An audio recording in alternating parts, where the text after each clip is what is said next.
America. I was born into an Italian-American family. I'm 33 years old, raised as a Christian. I accepted Islam in 2010. 2015, I went abroad to study Islam in Medina.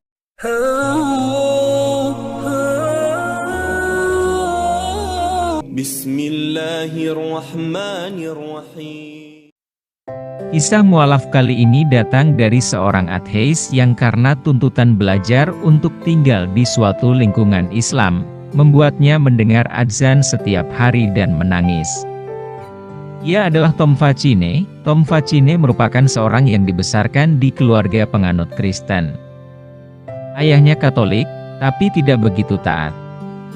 Ibunya yang taat kepada agamanya, yaitu Kristen, dan selalu membawanya ke gereja setiap minggunya. Ia tumbuh menjadi anak yang taat pada agama Kristen sampai akhirnya muncullah sebuah pertanyaan dalam dirinya tentang keaslian manuskrip dari Alkitab. Ia bertanya apakah itu naskah yang asli, namun pendeta itu tidak menjawab dan malah meragukan pertanyaanku, sampai akhirnya ia pernah suatu hari menjadi perwakilan dari gereja untuk datang ke sebuah komunitas keagamaan. Dalam bayangannya ini akan menjadi agenda yang bisa dibilang mendekatkan diri pada Tuhan. Namun nyatanya jauh dari ekspektasi Tom Faccine. Pemuda-pemuda di sana, yang menjadi perwakilan malah menunjukkan sikap yang bertolak belakang dengan apa yang diajarkan agama. Mereka menyelundupkan alkohol dan bahkan saling berpacaran. Sepulang dari situ aku menganggap bahwa semua agama hanyalah dongeng saja. Tidak ada yang benar-benar nyata antara perintah Tuhan dan apa yang dipraktikkan, tuturnya. Tom Faccine mengawali kisah mualafnya dari kegemarannya dengan ilmu politik yang sampai pada akhirnya ia dipertemukan dengan salah satu profesor yang ia idolakan, yaitu seorang Muslim. Setelah perkuliahan dengan profesor tersebut selesai, ia mendapat tawaran untuk belajar ke sebuah universitas yang bernama Universitas Bilgi di Turki. Selama 1 semester ia tinggal di sebuah pemukiman Muslim dengan istrinya, di Üsküdar.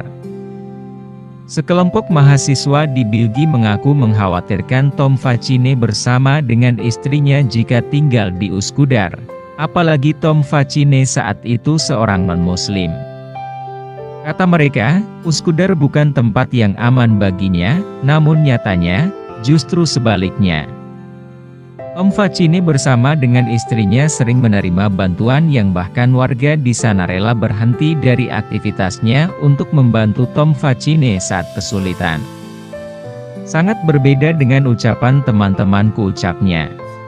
Karena ia tinggal di lingkungan Muslim, setiap hari ia mendengarkan adzan dan tanpa ia sadari saat adzan berkumandang ia selalu membuka jendela rumahnya dan tiba-tiba menangis.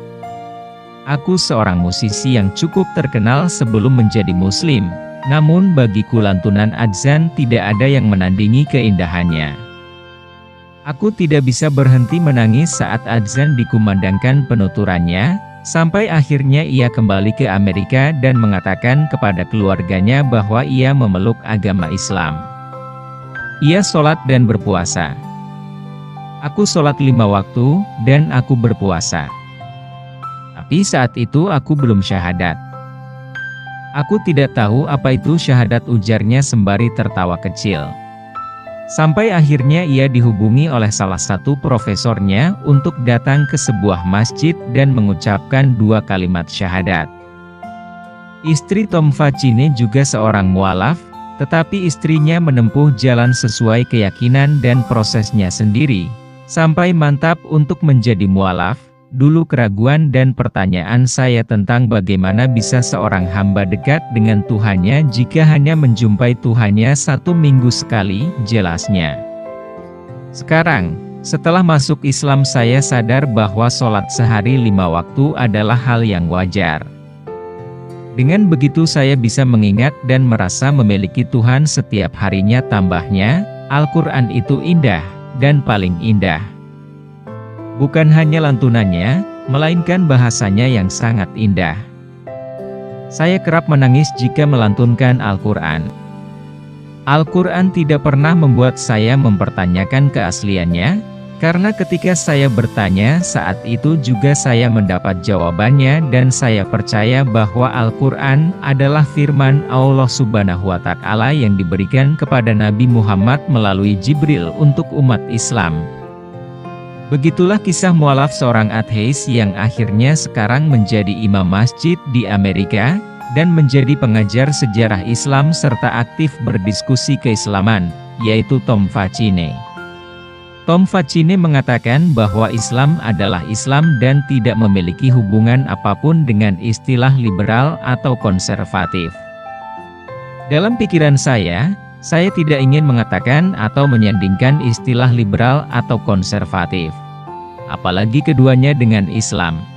Kita tidak mendapatkan keuntungan, manfaat, dari pelabelan tersebut.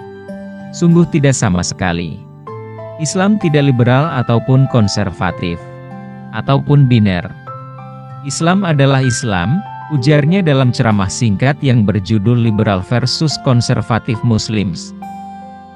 Tom juga mengatakan jika Anda pecinta lingkungan, itu adalah posisi lain di mana Islam dilihat sebagai anak-anak yang sangat liberal. Kita harus tetap bisa memperlakukan mereka baik.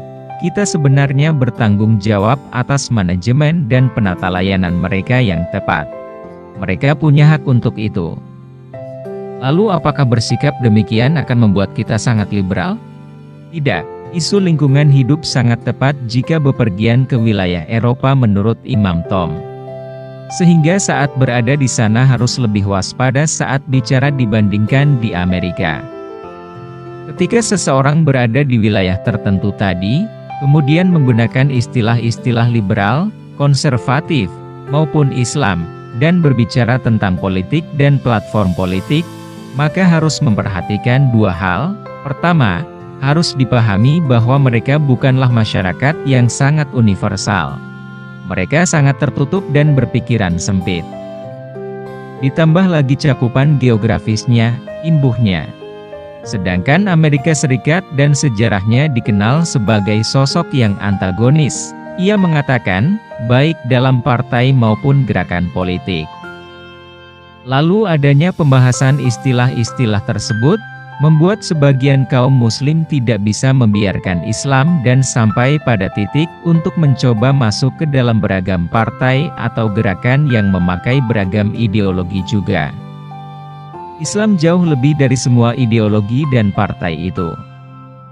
Dan saatnya Islam harus diambil dan dipahami dengan istilahnya sendiri. Tanpa memaksakan istilah lain yang bermuatan makna-makna lain juga.